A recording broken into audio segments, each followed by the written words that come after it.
Hello and what is going on today, guys? Tomcat here, and today we are back in Forza Horizon 3 doing some auction house shopping. And I know that recently we've been doing a bunch of drag cars, and there's a reason why I have decided in this video to do a drift car instead, and that's because honestly we keep doing drag cars and more drag cars and more drag cars, and more drag cars. And to be honest, I wanted to look for something else. I wanted to see what I could find, and my first instinct was a Mazda Miata.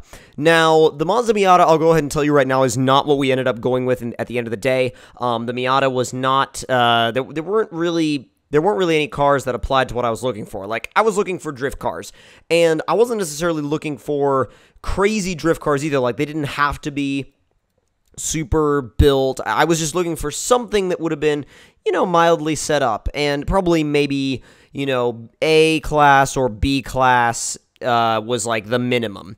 So I kind of backed out of the Miatas in that price point, and because I wanted to see how low I could set that buyout and get something crazy. So that's when I decided to go and look for 240s, and because 240s.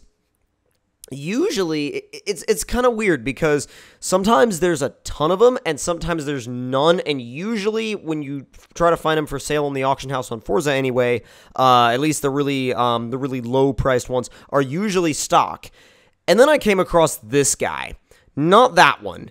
The S2 class one. Now, the S2 car, I was like, well, that's a done deal. I'm going to go ahead and just buy that and see what happens. I didn't know what the setup was. I didn't look. I was like, it's S2, it's wide body. I'm picking it up. Now, I'm going to go ahead and tell you guys now, just ahead of time, this car makes well over 1,000 horsepower and is an absolutely mental car. But that's not really the point of it. The point of it is the fact that I found it on the auction house for the amount that I found it for. And the thing is, if you just want to go on that, maybe you're new to the game and you just want a drift car, you could go on and find something like this and be able to keep up with other people that have fully built their drift cars already. So it's definitely something that, if you're new to the game and you're just building up you're just starting to build up your credits, you could go on there, but you want a fully built drift car, you're starting to build up your credits, you want a fully built drift car, you could go on the auction house, pick up something like this, and, be ripping with your drift buddies online. So that's what was kind of interesting to me about doing an episode focused on a drift car. Now, this car, I'm not sure how I feel about the paint job. I mean, I could, take it or leave it. I think I would change it up, personally. But that's just me. I wanted to run it as I wanted to run it in the, I wanted to run it with the looks that it had when I bought it. And that's what I ended up deciding to do. So, that's the other thing. I was like, there's something about running a car exactly the way you found it that's kind of cool. It's like, it runs exactly the same way the previous owner had it. So we're making 22 pounds of boost and over 1,000 horsepower in a car that really doesn't weigh all that much. It definitely makes more power than it needs to, but I'll say one thing for sure. It makes sliding this car around a hell of a lot of fun and really easy. This is definitely a really easy car to drive. Some people don't like that. Some people are like, oh my god, that is too much power, it makes it too easy, blah, blah, blah, blah, blah. And in Forza Motorsport, when you're doing really serious Forza Motorsport drifting, I get that, and I really do understand that. In Horizon, I feel like if you want a 1,000 horsepower drift car, freaking go for it. Get yourself a 1,000 horsepower drift car. Like, if you are the type of person that you feel like you need to put a horsepower handicap on your cars, to make it more fun or to make it more challenging, that's fine. Like, I have no problem with that at all, and I don't think anybody should have a problem with that. But I also think that anybody, if they want to, they should be allowed to build themselves a crazy, bonkers, wild 1,000+ horsepower drift car, and just go for it. The other thing that I find really interesting about this car, and kind of fun, is that it's really easy to do wall taps with. I quote-unquote wall-tapped a van, and not this van, but a van later on, and it was just, it's so easy to place the rear end of this car, especially if you just kind of ride the e-brake in a little bit into a corner when you're entering, you can really, it's a super easy car, like I said, to place wherever you want it, literally wherever you want to put it. it's good. Like, wherever you want to put it, it's good with it. So I think that that's another reason why people like drifting the 240 so much. I mean, especially, I mean, it's an S13, it's an S chassis.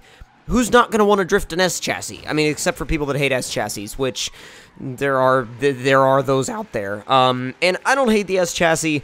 I don't own an S chassis, but I think, you know, I wanted an S chassis when I was like 16, 17, 18. Well, I don't know about when I was 18, but when I was 16, 17, I really wanted an S chassis. Like, I wanted a 240 so bad, and it's kind of weird because I've had a bunch of friends that have gotten 240s, you know, a bunch of the YouTubers that I know have gotten 240s, and I like them still. I like them a lot. I actually really, really do, but I don't know, I'm kind of glad I didn't buy one because a lot of other people have 240s now, and it's kind of like, I mean, again, nothing wrong with the 240 because a lot of other people have 240s. I mean, when you get a 240, you can do anything you want with it, and that's the plus of a 240 is that you can literally make a 240, you know, as one-off as you want. I mean, there's parts freaking everywhere for a 240.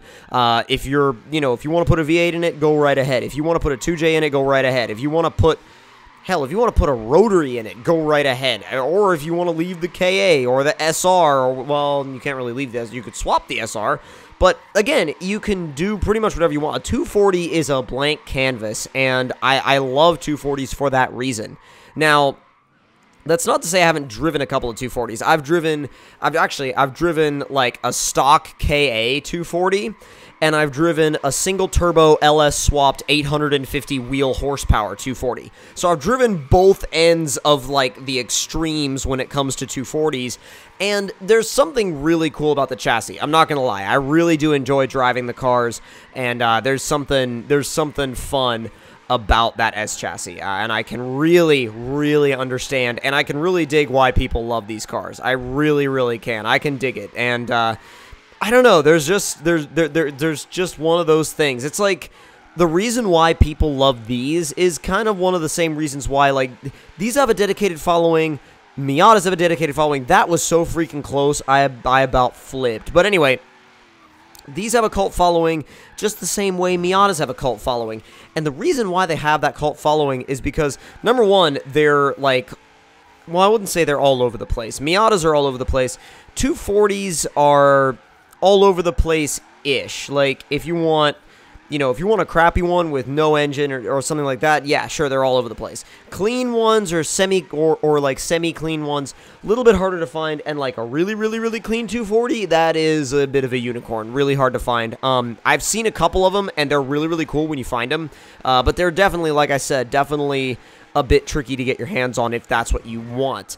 But without any further ado, I think also what I would like to say about the 240 is that, you know, whenever you see, like, you know, sometimes 240 people get, like, I don't know, sometimes 240 people get a little bit insulted when you're like, yeah, it's, when you make those, well, it's a 240 kind of jokes, and like, some 240 people get insulted, and some 240 people, like, laugh with you, and, I think it's important to be able to, like, to laugh at / laugh with your own car, like, my S2000, for example, I just came back from a weekend at Tail of the Dragon and Helen Import Day as well, and I ran a sticker on the back bumper, the big, massive vinyl that says Fake Miata, because, first of all, why not? And, like, why not, you know, rustle the Miata people up a little bit? And secondly, it's like, why not have fun? You know what I mean? Like, why not be able to laugh at your own car and just, you know, just have a good time? And I think that, like, with 240s, it's like, hey, is your 240 broken again? Yep. It's like just one of those things. 240s are like, you know, they kind of tend to break a lot. And you know, the is your 240 broken joke, I mean, I get it. It gets old. I get it. I don't own a 240, and I can imagine how that joke would get old. But, you know, I mean, at the same time, I feel like you still got to be able to laugh at yourself. So but with all that being said, I still love 240s, and I think that this one was an awesome find. Definitely go in the auction house and look for stuff like this if you're looking, you know, for like, maybe you just want to try drifting, and you're just like, I'm just gonna go and get a 1,000 horsepower 240. No big deal, no problem at all. But, and you can find them. You can find them if you're just getting started in the game and you haven't built up that many credits yet. You can find stuff like this. You can find deals like this, and it's crazy. But if you guys did enjoy this video in Forza Horizon 3, don't forget to leave me a like. Tell me in the comments down below what y'all thought of it. And if you're new to the channel, don't forget to subscribe for more. I'll see y'all next time. Talk to you guys later.